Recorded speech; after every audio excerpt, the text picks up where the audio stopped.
Now, after the death of George Floyd in May last year, Black Lives Matter protests spread to every corner of the world, and the movement even made it all the way to Buckingham Palace. That's according to the Queen's first Black Lord Lieutenant for London, Sir Kenneth Olisa, who told this programme that the royal household were firmly supportive of the Black Lives Matter movement.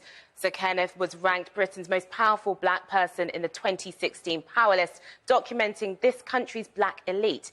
In collaboration with that list, Channel 4 News sat down with 5 figures to talk about how power is changing.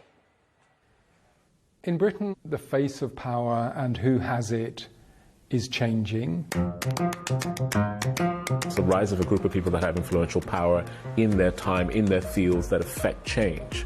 And I think that that is absolutely a fact. I do know having a seat at the top table is an effective way of driving change. I'm chair of the Rugby Football Union. I'm the only black chair of a national sports governing body. I always receive the Queen, perhaps 6 or 7 times a year. I do not feel like I'm part of the establishment at all. No, I'm still Karen, Danny's daughter from Reading, and I always will be. I'm told that I run one of the biggest black-owned businesses in the country, and we have 14 billion under management. When I first moved over here, I felt like it was the US in the 70s. In the halls of power, in finance, in law, in politics, there was very, very little diversity. And I remember when Diane Abbott became the first female black MP in 1987, my dad calling me into the front room where the TV was, the good room, and saying, look, anything can happen in this country if you work hard. I think that there is a black renaissance at the moment. If you think of the things that are against this community, it's extraordinary the amount of talent that is still rising.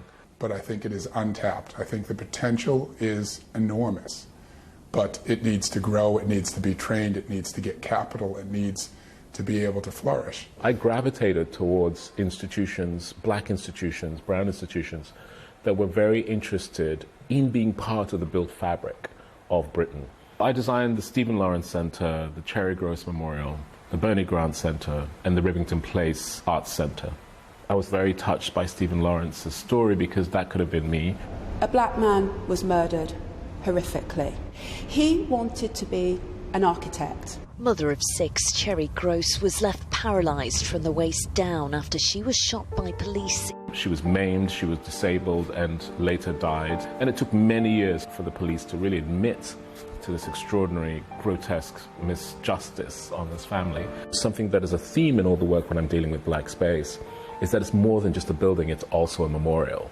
I think all architecture is political. Even just the way in which you build housing. Housing for the poor, housing for the rich, reflects a political agenda and a desire. It is not neutral. Everyone will remember the dreadful Grenfell fire. The Thursday, I was asked by the Queen's private secretary whether I thought it would be a good idea for the Queen to visit Grenfell. That week, the Prime Minister, Theresa May, had been to visit, and so I was asked that question at probably 4 o'clock in the afternoon. The very next day, 10 o'clock in the morning, there is the Queen arriving to visit the people, to express her condolences, to thank the firemen and the policemen and so on. I remember thinking as it all happened, it was quite scary, given that we didn't know whether she was going to be booed, have things thrown at her, etc. What happened was she got out of the car and all these people applauded. We were just come off of a little while ago, 8 years of a black president. I don't think that we're even close to that here. In Britain, we're such a minority. It's much harder to have that kind of agency. And the way in which the government acknowledges us is very different. The Windrush scandal for me was an absolute travesty, because when I think about my mum and dad coming over and they came to try and help build and strengthen the UK economy, to then turn them away, to then say that they didn't belong, and even now to try and help fight for compensation. And it makes you fearful, it makes you worry about how much you do really belong. We're seen very much as a fringe minority, but actually I would argue that we're a very contributing culture to British identity. Look at modern British youth culture. Couple young kings. When I look at the diversity of the England rugby team and other sports, business and other sectors of society can learn that diversity is a way of making you stronger. Any team's decision to take the knee is a decision for that team, and if they want to do that and they are convinced that that is the way that they want to express themselves, it sometimes gets backlash, but on the whole, I believe that it's helped move the conversation forwards. I have discussed with the palace, the royal household, this whole issue of race, particularly in the last 12 months since the George Floyd incident.